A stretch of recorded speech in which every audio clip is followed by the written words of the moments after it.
People think OpenAI keeps making Sora better and better, only for the thrill of innovation, but the story is completely different. OpenAI has a secret master plan set in motion from 2020. This video covers everything that's worth knowing, so let's get into it. At first, this sounds amazing.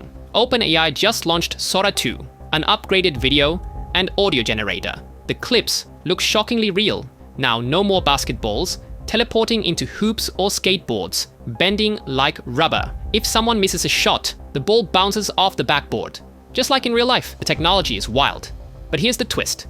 OpenAI didn't stop with the tool. They built a social app to go with it, a TikTok-style feed, where you can make AI videos of yourself, your friends, or just about anything, and share them publicly. On the surface, it feels playful, like the future of short videos. But it's not just about giving you fun new toys. It's about keeping your eyes glued to OpenAI's world. Think about it. In the morning, they want you checking Pulse for your daily briefing. At work, they want you using ChatGPT. And now at night, they want you scrolling through an endless stream of AI-made videos in the Sora app. The message is clear. Use OpenAI all day, every day. The most talked about feature is called cameos. You upload one short clip of your face and voice, and from then on, the app can put you into any AI video.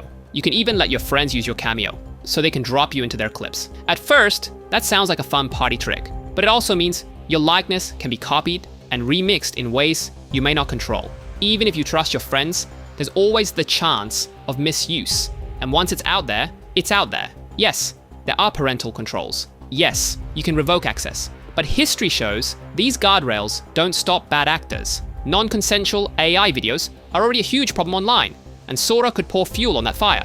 And remember, this isn't just an app, it's a feed. It's designed to keep you watching. OpenAI will use your location, your past posts, your activity, even your ChatGPT history to serve you videos you're most likely to click. They call it personalization. Really, it's about pulling you deeper into the loop. Right now, the app is free. The only charges come if too many people are making videos at once. But money isn't the point. The real prize for OpenAI is your attention. The more of your day they control, the stronger their grip becomes. So yes, Sora 2 is breathtaking.